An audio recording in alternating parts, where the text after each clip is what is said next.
Shashi Ranjan is a professional. He's been working in the infrastructure space for over 17 years. He's a qualified chartered accountant. He's doing a presentation for global investors. Happy to hear your view, Shashi. Thank you. Good afternoon, everybody. I just want to discuss about the infrastructure sector in India, and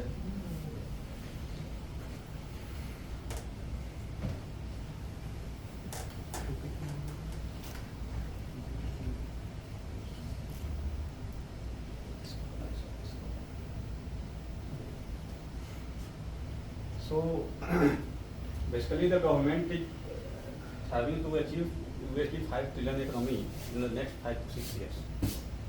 So considering that the government is doing so many initiatives for infrastructure sector, like they have come with PM Gati Shakti National Master Plan, NIP, again gold bond for sovereign green bond for green infrastructure. They have also set up one bank in NAFID, National Bank for Financing Infrastructure and Development, to fund infrastructure project in India. So, considering the government thrust on the infrastructure, they have allocated around 102 lakhs crores for NIP, National NIP projects, which they will invest from 2019 to 2025. Basically, for the infrastructure sector, if you will see, the government is planning to build. There are four sectors which is primarily categorized in the infrastructure. One is road, second is port, power, and fourth is agriculture infrastructure, basically. So, and railway. So, in the government allocation, if you will see, every year they are increasing their contribution to the infrastructure sector, and every budget for last 5 to 10 years, if you will go through the last 5 to 10 years budget, the allocation of the government in the infrastructure sector is rapidly growing. So considering the thrust on the infrastructure, government is planning to be one of the largest infrastructure developed country across the world. Basically, I have just mentioned that government has allocated 102 lakhs crores for NIP.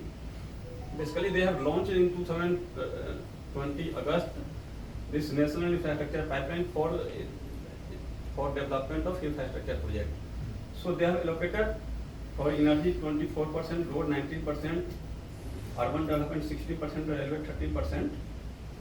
So for infrastructure project capex. All these figures are basically estimated figures. Actual may vary as per government allocation. But the main idea of the government was to focus on the infrastructure sector. So apart from the budget allocation, year on year they are doing for the infrastructure sector. They have done outside the budget several other measures. One is NIP, another is NAFID, and third one is they have come with so many policy support for development of the infrastructure sector.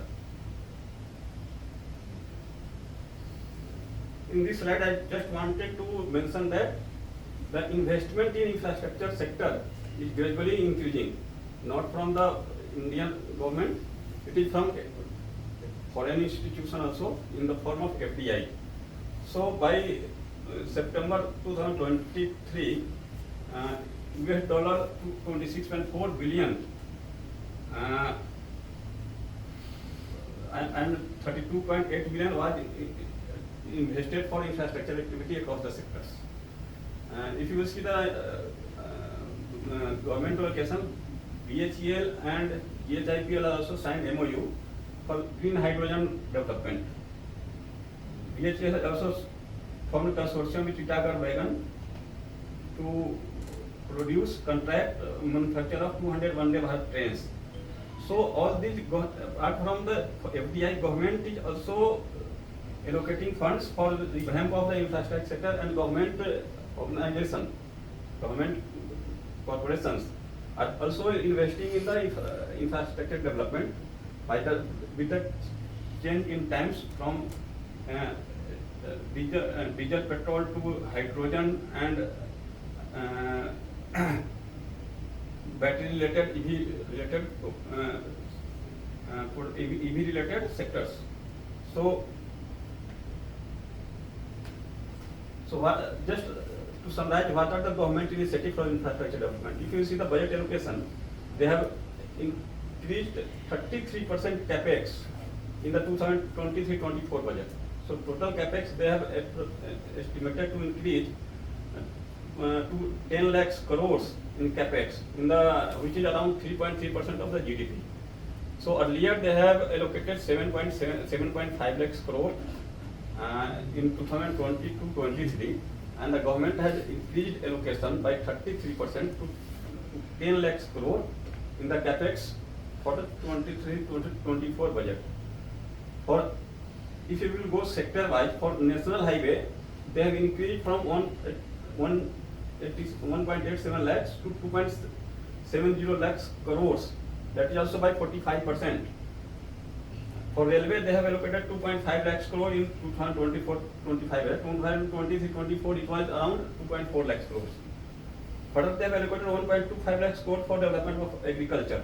So the companies which are under the dam construction, tunnel construction for the agriculture and water pipeline construction, they will also get benefit out of that. So apart from that, the government has also given some more incentive to the infrastructure sector. Like policy support, they have allowed 100% FDI under the automated route in the road and highway sector.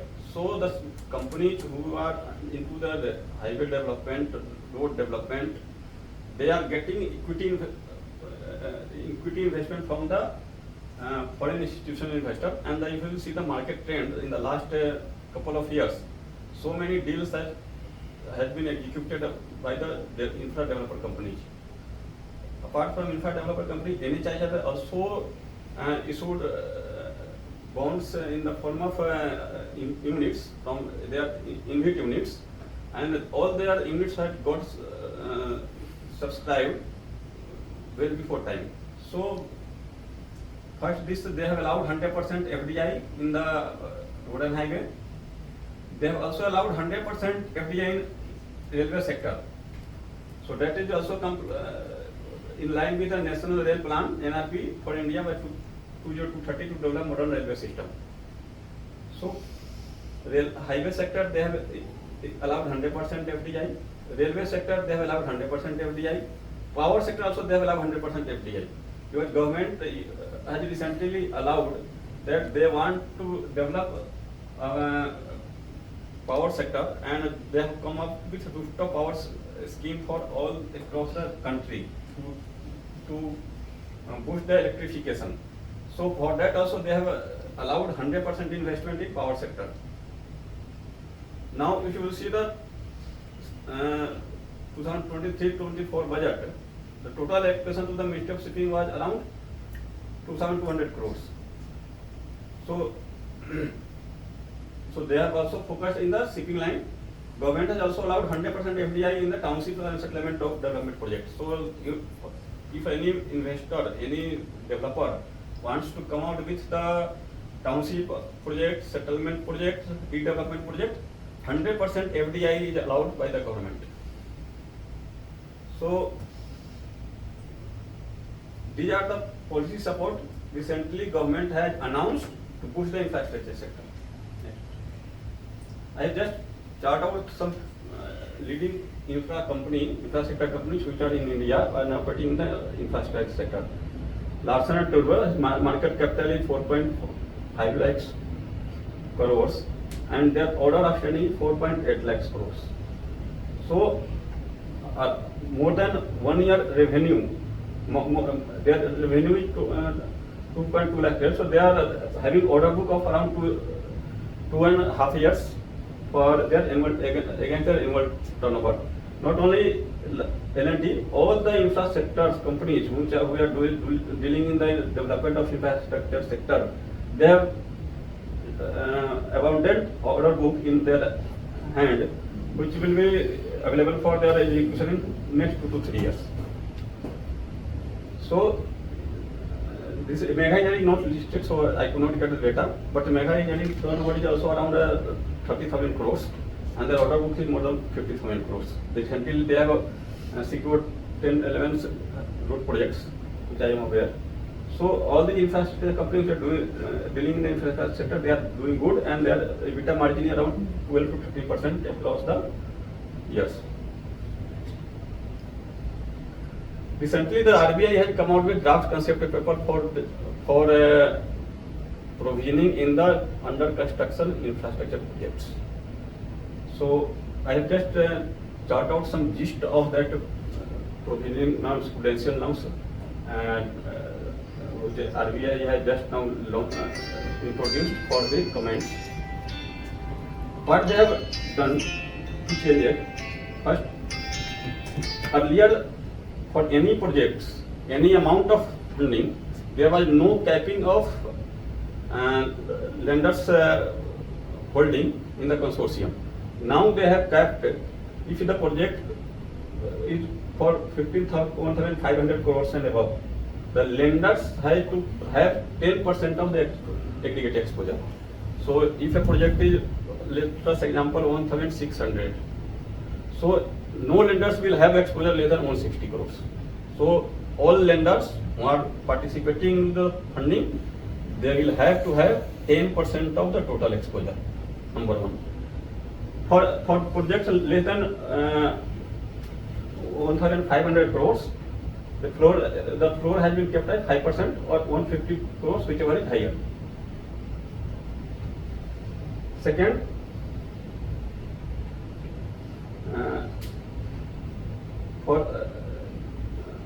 they have changed repayment schedule. Any change in repayment schedule to increase the project outlay on account of increasing the scope or size of project is continue to be considered.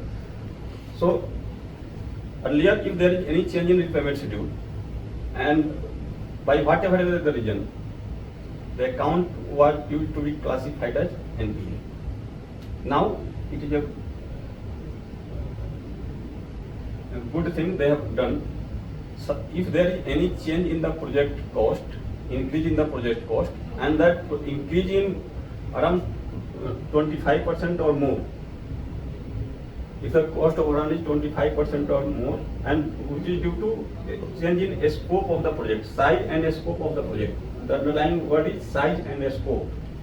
Due to change in size of the project or scope of the project, and the project cost is exceeding by 25% or more, even if the account is getting restructured, the account will be classified as a state. For example, if the initial project cost was 2,000 crore, the scope of the project has changed, and the project cost is getting increased to 3,000 crore. Even for that project, the account is getting restructured, the account will be considered as a standard.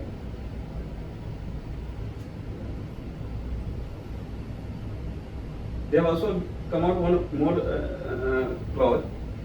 Any original or repayment tenor of the loan shall not exceed 85% of the economic life of the project. Earlier it was not there. Suppose a project is of 15 years, you can get the loan finance up to 13 years, 13.5 years, 14 years.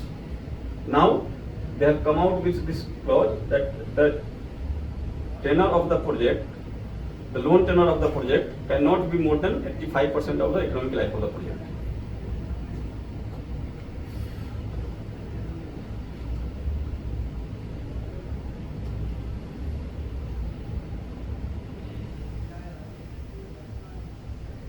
So, earlier this NPV concept was not mandated for project finance. Lender has to see the viability of the project either through TEV study or through lenders appointed engineers study. They need to check the project viability, technical viability, and financial viability. Now, RBI has come out with this NPV concept. Every year, lenders have to check NPV of the project, and if there is any diminution in the NPV of the project, that will classify as credit event, and the provisioning will get automatically changed due to this NPV diminution. The main concern for the infra company and for the bank is the provisioning of standard asset. Earlier, the provisioning of standard asset was 0.4% of the loan given by the banks to the infrastructure company. Not to infrastructure, any company, any organization, any institution. So 0.4% of the loan amount was to be provisioned under standard category. Now the RBI has come out that the 5% of funded outstanding for the infrastructure project which is under construction, bank has to provide. What will be impact of that? If the bank will provide 5% of their funding to the infra projects, let us take example of 2 lakh crore of infra funding bank is doing by all the banks across the country in a year. So on 2 lakhs, now they have to provide 10,000 crores as provision. This 10,000 crore will impact the PL of the banks. So what bank will do? They will not get hit on their PL. They should not get. I cannot say they will. They should not get hit on their. They might not get hit on their profit and loss. What they will do? They will pass on this cost to the developers. So the profit margin of the developer will get impacted because the rate of interest at which now the funding is available in the market. Now the funding is available by the banks, that will get increased and it will have negative impact on the balance sheet of the infra developer companies. Bank, in case of higher provisioning by the bank is also will be required to increase their CRR ratio to keep their advance going on. So this one will have major impact on the balance sheet of the banks and as well as balance sheet of the infrastructure sector company. They have given time to increase this provision by 2027 in a phased manner.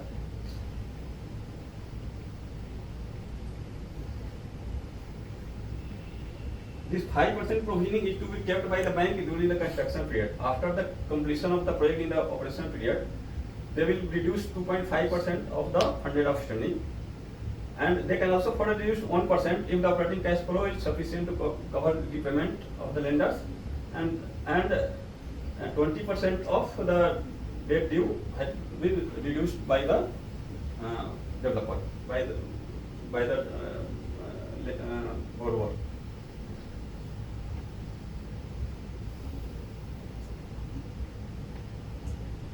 So they have given timeline for doing this 5% additional funding. 2% by 2024-25, another 1.5% by 2025-26, and remaining 0.5% by 2026-27. So by 2027, bank had to do 5% provisioning of. If this gets implemented, the bank had to do 5% provisioning of the funding to the infrastructure sector companies. Most likely, as per my view, it may not be acceptable to the industry, and it may not be acceptable to the banks also. So this will get revised, or this will get some change. That's all for this presentation.